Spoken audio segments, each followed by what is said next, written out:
Hello and welcome to Water Quality. In this video, I'm going to go through another mercury chloride example showing complexation of mercury metal with the ligand chloride. And in this example, we're given the CT value for mercury, so we know the total amount of mercury in the solution, but we don't know how it's speciated.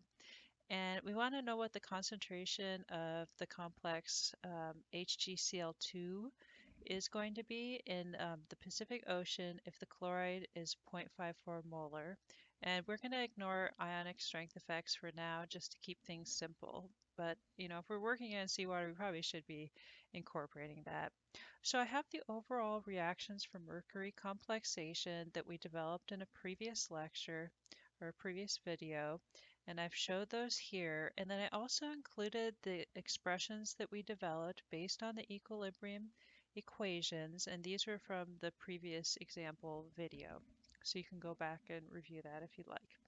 Okay, so the first thing I'm going to do is to use these expressions in the CT equation. So let's go ahead and write out the CT equation, and that is CT mercury.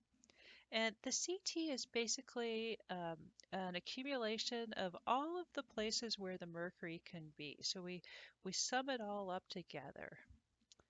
And we have free mercury ion, Hg2+, plus the complex HgCl+, plus the complex HgCl2, no charge, plus the complex HgCl3 minus, plus the last complex HgCl4 2 minus.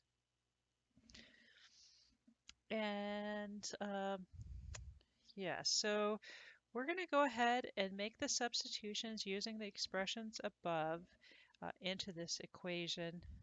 And so you can see we have mercury 2 plus beta 1 mercury chloride plus beta 2 mercury chloride. And now we have to remember to put the square to there. And now beta 3 mercury times chloride cubed, and beta 4 mercury chloride to the fourth. Now what I'm going to do is I'm going to go ahead and put in the value of CT, which is 1.4 times 10 to the minus 10. I'm going to go ahead and scroll that up since we kind of use those equations.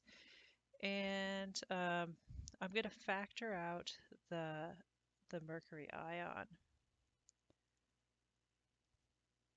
So I have 1 plus beta Cl minus beta 1 plus beta 2 Cl minus squared plus beta 3 Cl minus cubed plus beta 4 Cl minus to the fourth. And now I can go ahead and start substituting in some values for that.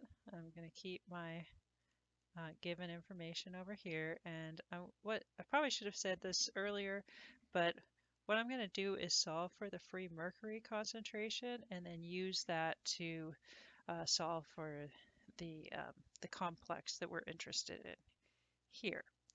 Okay, so beta 1 is 10 to the 7.15, and then the chloride, I put this here, is 0.54. Beta 2, 14.05 times the chloride concentration squared plus beta 3, 16.05 times 0.543 plus beta 4 is 10 to the 16.75 times 0.54 to the fourth. And yeah, that looks pretty good. So we can go ahead and solve for mercury. And I get a value of 2.86 times 10 to the minus 26, or 10 to the minus 25.54. And so the question was, what's the mercury complex HgCl2 not? And so I can go up above and have an expression for that right there. So I take that equation and put it down here. So that is mercury times chloride squared, and then times my beta 2. So just remember the subscript on the betas corresponds with the number of ligands. And this I solve for, which is 10 to the minus 25.54, chloride 0.54, and that's squared. And then I have 10 to the 14.05. This gives me 9.36 times 10 to the minus 13 moles per liter, or 10 to the minus 12.03 moles molar. And that is our answer.